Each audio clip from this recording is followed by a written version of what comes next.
बिस्मिल्लाहिर्रहमानिर्रहीम। अस्सलाम वालेकुम। Welcome to my YouTube channel. तो आज मैं आपको बताऊंगी कड़क चाय कैसे बनती है, कौन सी चीज़ कब ऐड करनी है कब नहीं। तो यहाँ पर मैंने एक सॉस पैन लिया है और इसमें हाफ़ लीटर मैंने दूध लिया है। तो ये मैंने खुला दूध फुल क्रीम वाला लिया है और इसमें मैं पानी बिल्कुल ऐड नहीं करूँगी। और इसको हम मीडियम टू लो फ्लेम पर पकाएंगे। और कब तक पकाएंगे? जब तक इसको बॉयल नहीं आ जाता। चाहे आप कावे से बनाएं, चाहे आप दूध से बनाएं, बॉयल आने से पहले आप इसमें कुछ भी ऐड नहीं किया करें। तो चलिए, यहाँ पर बॉयल आ चुका है तो मैं इसमें 2 टीस्पून पत्ती के ऐड करूँगी, क्योंकि मैं 2 कप चाय के बना रही हूँ। तो पत्ती आप जिस मर्ज़ी ब्रांड की ले लें। तो अब हम इसको अच्छे से मिक्स करेंगे। तो चीनी स्टार्ट में कभी ऐड नहीं करते, पत्ती के साथ भी आपने बिल्कुल ऐड नहीं करनी। तो इसको हम तब तक पकाएंगे जब तक पत्ती अपना कंप्लीट कलर नहीं दे देती। तो अगर इसी दौरान आपने अभी तक हमारे चैनल को सब्सक्राइब नहीं किया तो प्लीज़ हमारे चैनल को ज़रूर सब्सक्राइब कीजिएगा।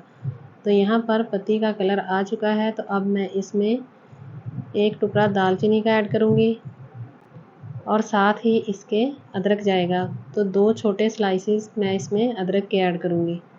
तो जब ये पत्ती का कलर निकल आए तो फिर आपने ये चीज़ें ऐड करनी है।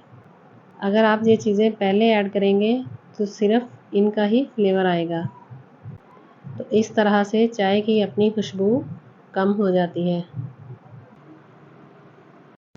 तो आप वीडियो को एंड तक देखिएगा और इसी तरह से आप भी बनाइएगा तो बहुत ही अच्छी चाय बनेगी।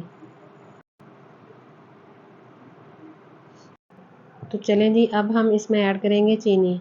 तो 2 कप चाय है, मैं इसमें 2 टीस्पून ही चीनी के डालूँगी। तो चीनी को आप अपने टेस्ट के हिसाब से कम या ज़्यादा भी कर सकते हैं। तो अब हम चाय को अच्छे से फेंटेंगे। तो चाय को फेंटा क्यों जाता है, तो ये मैं आपको बताती हूँ। इससे चाय फ्लफ़ी हो जाती है।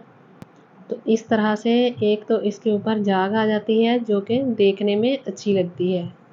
तो एक बात और, आप चीनी एंड पे ऐड किया करें। तो चीनी डालने के बाद आपने इसको सिर्फ 2 से 3 मिनट पकाना है। तो यहाँ पर हमारी चाय डन हो चुकी है। तो अब हम इसको एक प्यारे से कप में निकालते हैं। अगर आपको हमारी वीडियो अच्छी लगी तो हमारी वीडियो को लाइक और शेयर ज़रूर कीजिएगा। दुआओं में याद रखिएगा।